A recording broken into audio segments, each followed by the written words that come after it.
Hey everybody, Brian Zane here with Jay Biggs, and Money in the Bank just wrapped up. It was crazy to see the first pay-per-view since WrestleMania with fans sold out in Fort Worth at the Dickies Arena. The Dickies Arena. Jay, your gut reaction, what'd you think of this show? I thought it was pretty good. I mean, like, there were things that could have been better, but definitely a lot of good. So, you know, I've got a very high thought of the show. Let's just say that. Very diplomatic response. Let's begin with the women's Money in the Bank ladder match. I was surprised at how popular Alexa Bliss was with the fans. I remember a lot of chatter on the internet saying, oh, Alexa Bliss, they're going to shit all over her, they're going to boo her when the fans are back. I will admit, there was some stuff later in this match that they're right. They did not look at it as favorably, but for her whole intro, for a lot of this matchup, she was probably the most cheered individual on this match. Would you agree? Well, yeah, you know. Naomi as probably. Well, you know, like, even Naomi, it seemed flat compared to, like, I don't know. For some reason, here's what I said in all of my reviews, is I said, I like Alexa Bliss's work.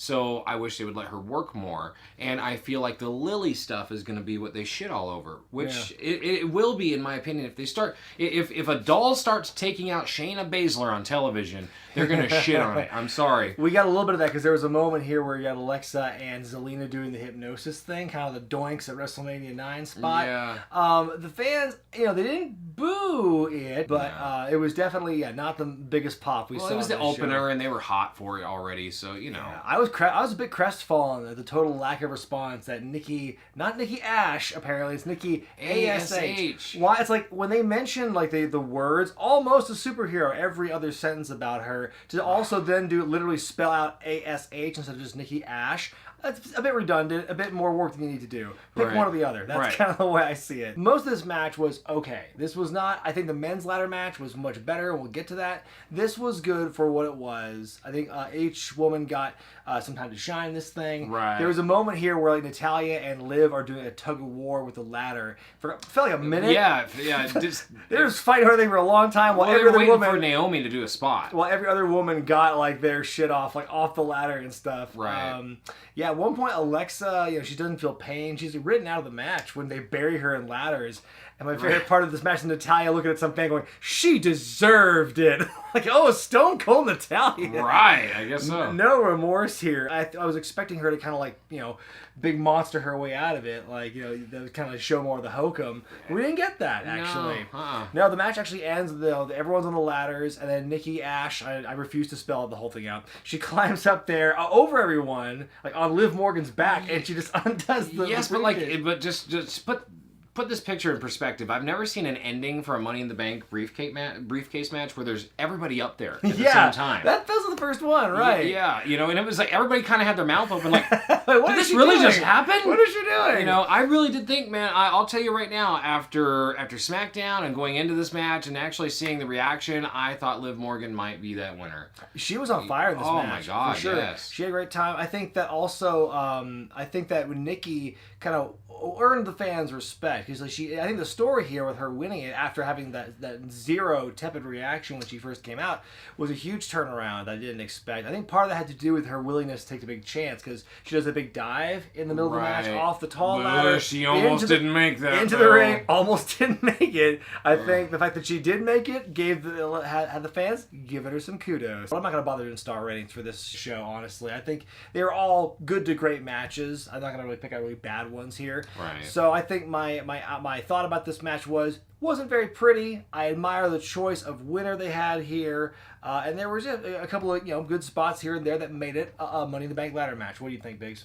Pretty much the same as you, man. I mean, there wasn't anything that too super memorable, but I think it was good to at least advance Nikki. If they're going to do something with her, might as well push her. So we forgot to mention that in the kickoff show, the Usos became 7-time tag team champions, and they beat the Mysterios to win the blue belts. I gotta say, you get arrested for a DUI, and you're rewarded with a tag team championship run. As I said, wow. Samoan amnesty, not Seriously, dynasty. it's pretty pretty unbelievable that they would do that. The timing of that, just like, you know what, we're gonna DUIs be damned. We're just gonna breeze on through this, and like I hope that they're giving him some kind of help behind the scenes, like rehab or something. Like, what are they doing? Like, it just seems like you're not. There's no connection there. There's no punishment. Whatever. I would, you know, what's funny? I would almost say something to the effect like, oh, they don't want him to like default to the competition or something like that. But like, I mean, they just highlighted Aleister Black, and all of a sudden now he's over there. They sloughed off like 36 individuals, half of which are going to go to AEW. Right. What do they care about? But you know what's funny? I think that the worst he's going to get, honestly, is this segment here, because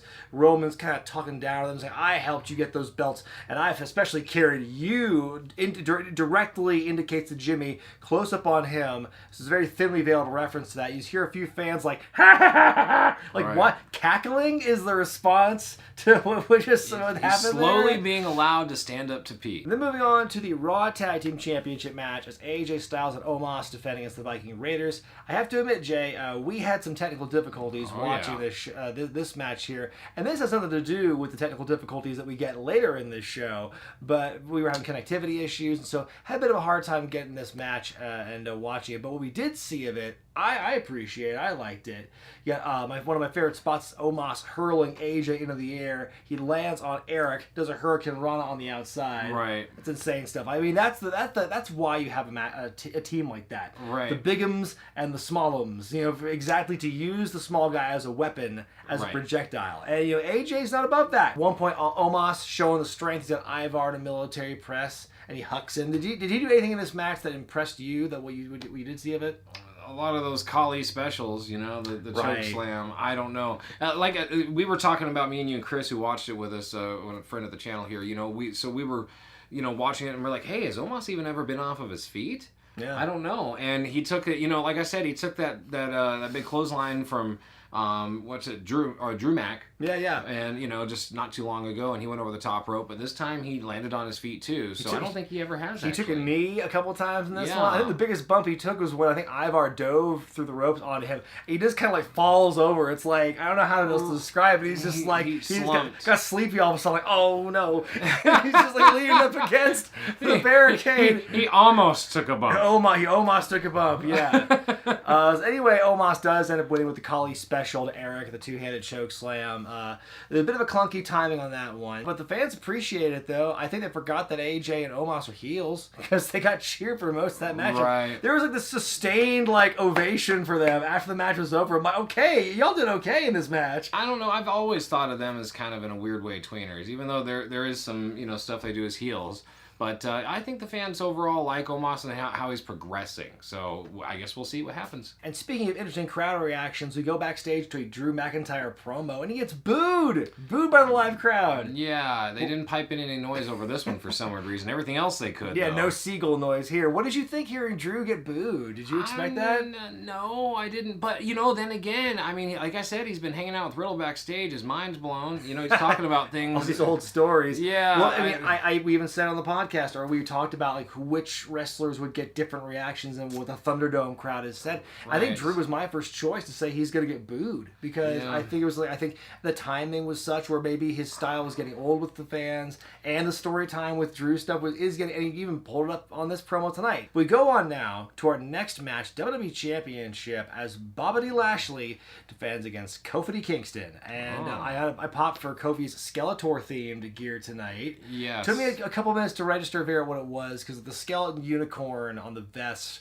was a bit of a throw off for me. Didn't you love the entrance, the graphics they threw up, like it was Mario Brothers all the way around? Yeah, that was pretty great. I mean, some of those like AR intro things can be a bit creepy. The Roman Reigns one in particular, but I thought the Lily one earlier when Alexa Bliss came out, I thought that was like a Bayley blow up. Yeah, you know, like the ones that Bayley had that would move all around. I thought that's what it was. During Alexa's entrance, there was the big 3D Lily, and for if you kind of take my glasses off for a bit, I can't see too good. It looked like it was an honest to goodness inflatable Lily. I mean, this felt very much like Cena Lesnar at SummerSlam 14, just a protracted squash match. Well, what did I say was going to happen? Yeah. You know, I mean, it was a little bit more competitive than Kofi only getting squashed. Slightly, but just slightly, yeah. So I don't know. I mean, I think it's a great setup though now for Big E to cash in on him. Yeah. To help his friends out. Spoiler alert. Yeah. Oh, shoot. Yes. So anyway, I mean, the match itself, like, I mean, it starts out with Kofi getting kind of a couple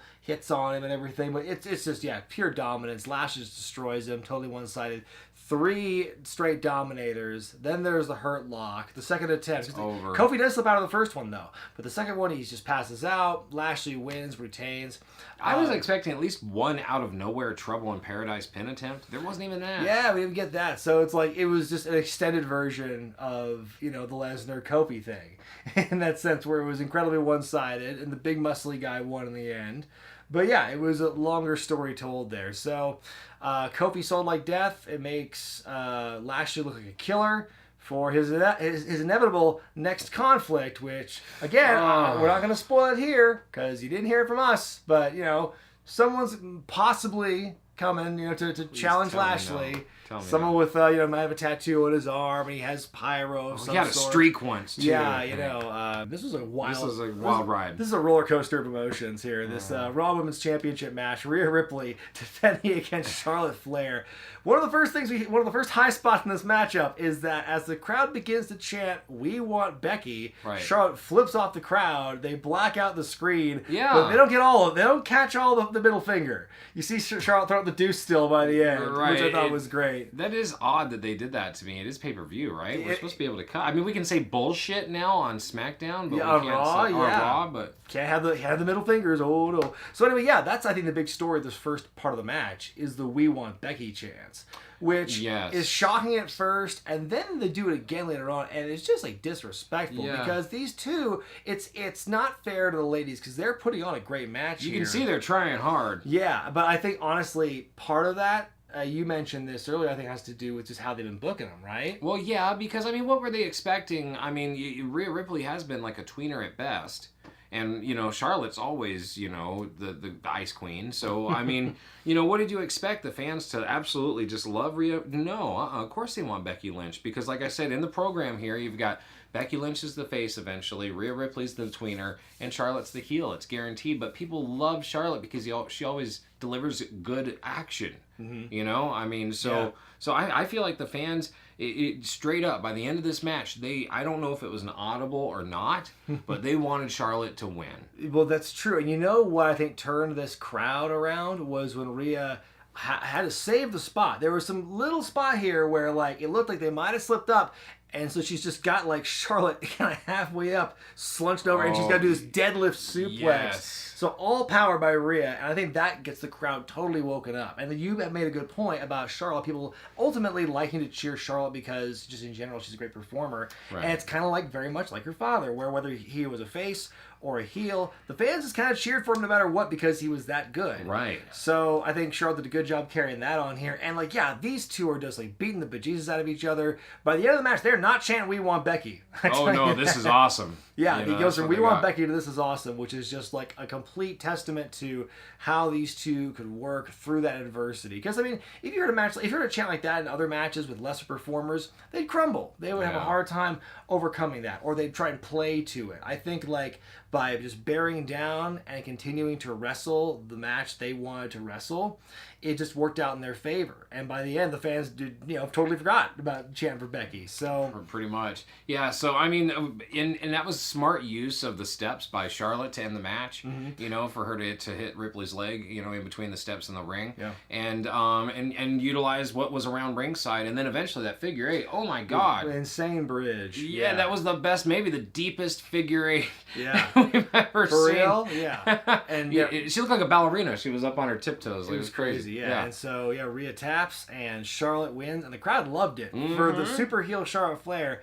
fans loved them some Charlotte in Fort Worth. I do want to point out one other moment that made us laugh during this match, where it's like Charlotte goes to the dirty pin with her feet on the ropes, and the referee just looks at her and is like, Come on, Charlotte. What are you doing here? Come on, we're having a match. So anyway, that was like my favorite match of the night at that point. Like that match is totally kicked the ass of everything we had seen up until that point. What are your thoughts? Absolutely, I agree with that 100%. Yeah, so now Charlotte is the women's champion, and, you know, maybe they can retool Rhea from here toward the Chase of SummerSlam. Or maybe they want Becky so damn bad, maybe she's going to show up tomorrow night on Raw. We don't know. They advertised that she was going to be in attendance for this event. Who did?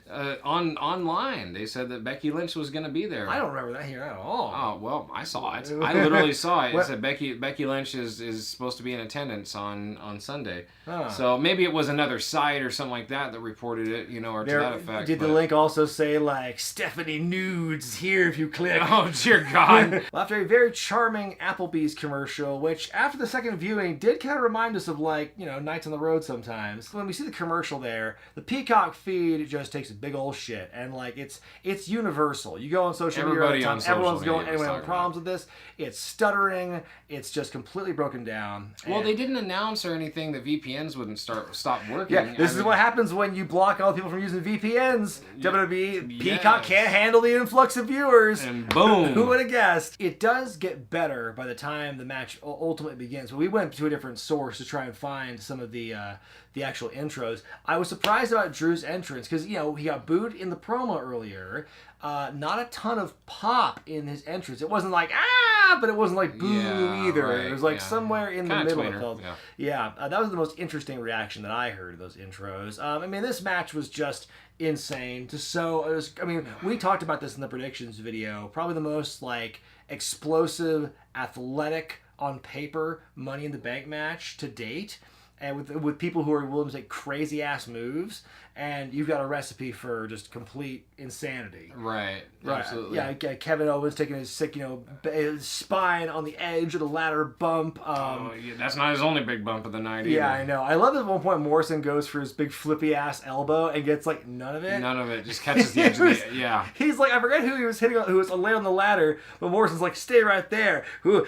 Flippity flip, and like I think it was Owens. He had like 10 seconds of hang time. It felt like for like no payoff. It's just the camera followed him, and it's just like he's obstructed by the victim's body, and then you don't see anything after that. My favorite, you know what? One of my favorite parts of this match was definitely the two drips. Going at each other. I'm not sure how you would say it, but either way, There were Rollins, a couple of drips Yeah, on this well, night. You went to the restroom for a second and came back or something, and you missed the initial first confrontation was between Morrison and Rollins on the outside, and he's like, I'm the king of drip. And he's like, no, I'm the king of drip. And then they're talking about on commentary, like, well, he is the Monday night and the Friday night drip guys. Right. You know? Also, credit to Morrison for the word drip, like, emblazoned upon the side of his head. I thought that was a great style choice. Riddle is imbued with the spirit of Randy Orton tonight because he's hitting RKOs all over the place, which I loved. And the fans loved it too. But you know what? That ended perfectly because after he hit that final RKO and he's doing the fist pound, like Orton does, he catches that big stomp Rollins from Rollins. Yeah. Dude, that was perfect. I love there's an exchange with Riddle and Shinsuke that's just like phenomenal. There's like 30 seconds of action between the two of them. It's so fun to watch. Drew with the double claymore on them, reverse Alabama slam onto Rico, dives on everyone else. Like, I have to keep bringing this up. For as much as they kind of shat on Drew's promo earlier, they weren't really hating the stuff I was expecting people to boo his offense in this match. It didn't really happen. I saw him a lot on the Indies when he had that little run before he went back to WWE, and he was doing a lot of this stuff, working very a lot like Brian Cage does now. Oh, kind of like he's fast-paced. Fast-paced. Almost cruiser style. Yes, he could do some cruiserweight stuff. So yeah, that doesn't surprise me at all. I think during big matches, and this is what I'm talking about, pull out big stuff if you're a big guy in big matches like this. You're in the WWE, you're in the big pay-per-view. Don't do it in front of 25 people at the VFW. So Drew's got a clear shot here, but then Jinder Mahal and his goons, Shanky and Veer, I think that's what I call him Lanky and Veer because he's so tall and skinny. Yeah, they grab him and Jinder beats the hell out of him with a chair. They drag him off, presumably to their dungeon or something. I don't know. So he's a non-factor in this thing. He's like taken out of the match entirely, which I thought was kind of a clever way to write him out because he's one of those like kind of like early front runners and stuff. But why Jinder Mahal? I don't understand. I am totally on board with the Jinder and Drew storyline. We should have had that when Drew was champion. I'm not gonna lie. We should have had that. Rico with some amazing rope work here. He jumps off the ropes to get on the ladder, and then he gets knocked off the ladder, jumps off those ropes, dives onto everybody. It looked like he springboarded like 20 feet. Kevin Owens gets close, but then Seth power bombs him onto Chekhov's ladder on the outside, which got set up earlier. Right. Someone's going through to somebody sets it up. And then the ending, the big ending. by Big E. Oh, that was awesome. That was awesome. Who was he picked up? Was it Morrison? It was Rollins. Rollins, okay. Yeah, dude. He picked him up on that shoulder and dropped him off. What was it, like 7th or 8th ring of the ladder? It was a tall boy. Yeah. Talk about the reaction. You talk about Big E climbing the ladder and the roar. Roar. That's the only way you can describe it. Of the fans. That might have been the biggest pop of the night next to the very last pop of the night. Yes, which we'll talk about, but I mean, that was huge. Big E winning the briefcase and everything. Good for him. Yeah, it was a great ladder match. I think it's one of the better Money in the Bank matches we've seen in recent memory. Again, because of like what those guys can all bring in their own ways. And then the right guy won it, I think, and it lit up the hype. The fans absolutely loved it from beginning to end. And yeah, that ending of Big E winning was like, that's a huge moment there. The way the fans responded to that. That's like all you need to understand. All you need to know to understand, like, I think, how special Big E winning here really is. Right. After the match, we see Seth Rollins selling backstage, and he basically says to the interview guy that he's furious he didn't win. Something has to change. Right. And basically he says whoever wins this match between Roman and Edge, he's calling dibs, which I think defeats the whole fucking purpose of having just wrestled a ladder match to see who gets the dibs. Who gets a shot at the title. Like, what is that? Like, doesn't mean anything. It just seems weird that would even be like, canonically possible. Yeah, well, I mean, it's just as horrible to me, like when someone wins the Royal Rumble and then at like Fastlane or something, they've got to defend the chance to go to the WrestleMania main event. I'm like, what the? Yeah, it's an inalienable right after you win the Rumble. Right. You just go to WrestleMania automatically. But anyway, we've got the main event now. It's the Universal Championship. Roman Reigns defending against Edge. The match we should have got at WrestleMania this year, some would say. Roman makes him wait. I like that the tension after Edge's entrance. Right. Still can't get over that horrific AR Roman Reigns. You don't like that thing? It's like the giant Olmec statue has been awakened, and we're all just suffering a massive curse when we see that shit happen. That's hilarious. Speaking of a cursed statement, Michael Cole on commentary saying Edge invented the Money in the Bank ladder match. Like, wow! Nice revisionist history there, because that's not who invented it. No, Edge was the first winner. Wow. First winner, but he was not the inventor. Just wanted to clear that up. The match starts off kind of slow, feeling each other out, and it almost starts out in a way very similar to the Lashley Kingston match, don't you think? A little bit. Bit. It's very slow. Let's just say that. It was hard to kind of get into, but once you got into it, it was all good. It was definitely a slower pace, and it was definitely one-sided for a long time. There's like some Roman sucks chants, and you can't wrestle, which why? Like, of all the things for the fans to chant, you can't wrestle to Romans. Where have you been for the last year or so? I guess, right? And Roman with the greatest retort ever, I'm winning! When they say you can't wrestle. Yeah. He was doing a lot of jive talk, trash talk to the audience too after this. When he had Edge in the headlock. He was laying on him. He said he was going to lay on him, and he laid on him. And Pat McAfee with the line of the night on commentary that Edge's eyes were fluttering like peacock. Roman goes for the spear, but he hits the barricade instead, and then Edge spears Roman through the barricade. We get a kick out, and then we get a ref bump. Charles Robinson gets hit by a falling Edge, so he goes down for a while, which means it's time to bust out the chair and the gimmick stick. I love seeing that thing because it's I saw the highlight package for it where they show it again. They stomp it out. I'm like, no one can do that. If you can find a steel chair like that today, it's gimmicked right. I challenge you. Try that. The WWE owns quite a few with your steel chair. Yes, I think they have the last several hundred that were manufactured before they went with plastic. But yeah, the obvious gimmickry of this of this bar here, where Roman goes to use it, but it backfires. Edge has got him in it, and Roman's in that thing for a long time. His jaw should have been broken by that point, or it's like Amy Smart, that one horror movie with the mirror spot, and she pulls the jaw up like that. Oh dear God! That should have been something. It reminded me of Umaga Cena at the Royal Rumble. I think it was 11. Well, I'm not sure if it was a chain or I think it was the turnbuckle. Oh my! The turnbuckle and the rope. He had him pulled back in it. Kind of reminded me of that. Anyway, it's the same thing he did to Roman at WrestleMania and Jey and Jimmy Uso the last few weeks on SmackDown. Yes. So then we get the Usos showing up to try and cause some mischief with the Mysterios. Cut off. They chase them, saves the day and everything. And then what do we get, Jay? You called this.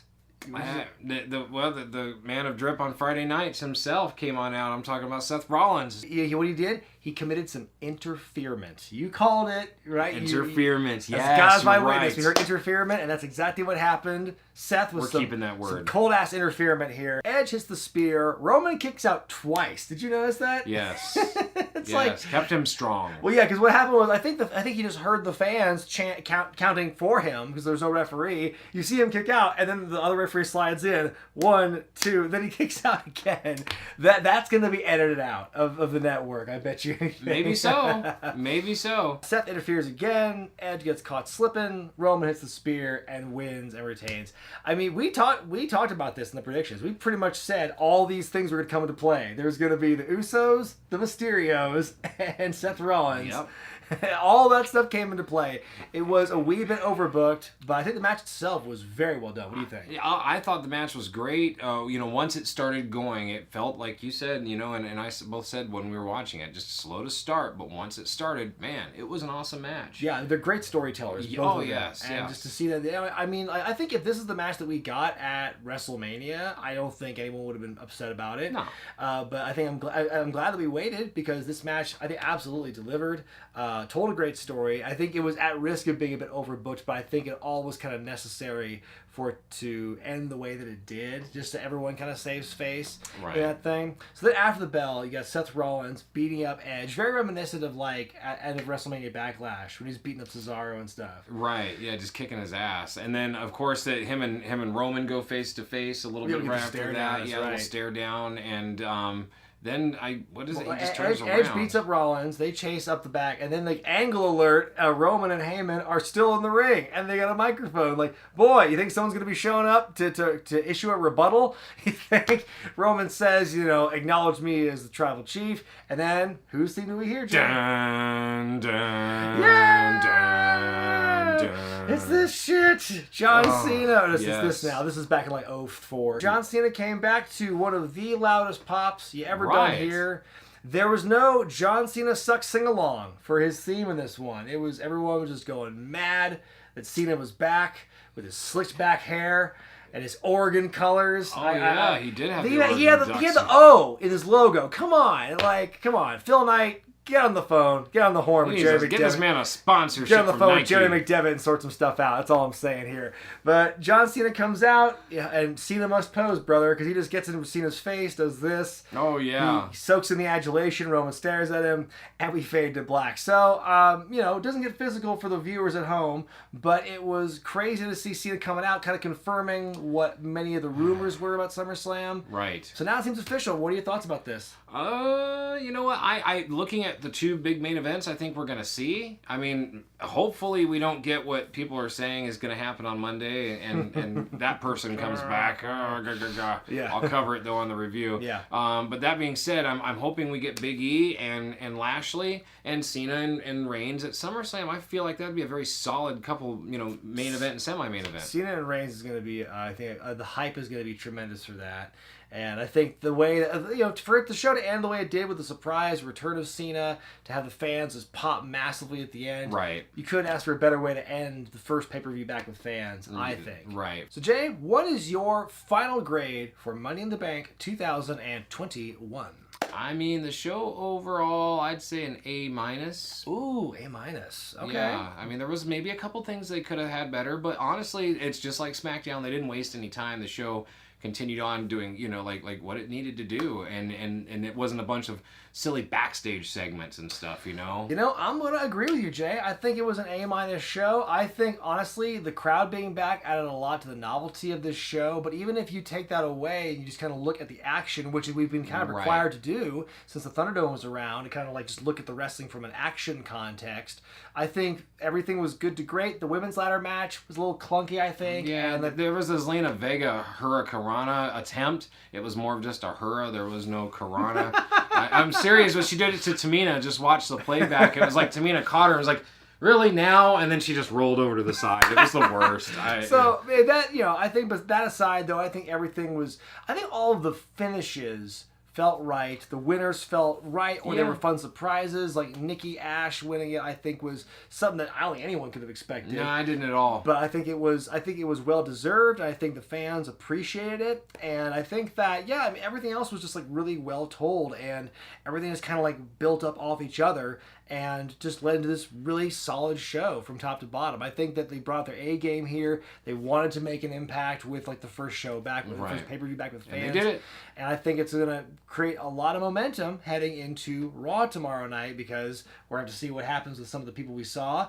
What happened with Drew McIntyre in Jinder's Dungeon? Who is going to challenge Bobby Lashley for the championship now? And all sorts of questions abound in the next weeks to come. But that's our grade. We kind of agree, A- on this show. What do you all think? Let us know in the comments section below. And what were some of your favorite matches and moments from this event? We want to hear what y'all have to say about that. And that's going to do it for our review of Money in the Bank. Stay tuned for Jay's Raw review. The following night, we'll get the fallout from Money in the Bank. And of course, this week, folks, is my Suburban Commando review. Long time coming. I think y'all are going to enjoy it. But until then, folks, for Jay Biggs, I'm Brian Zane. I'll see you next time.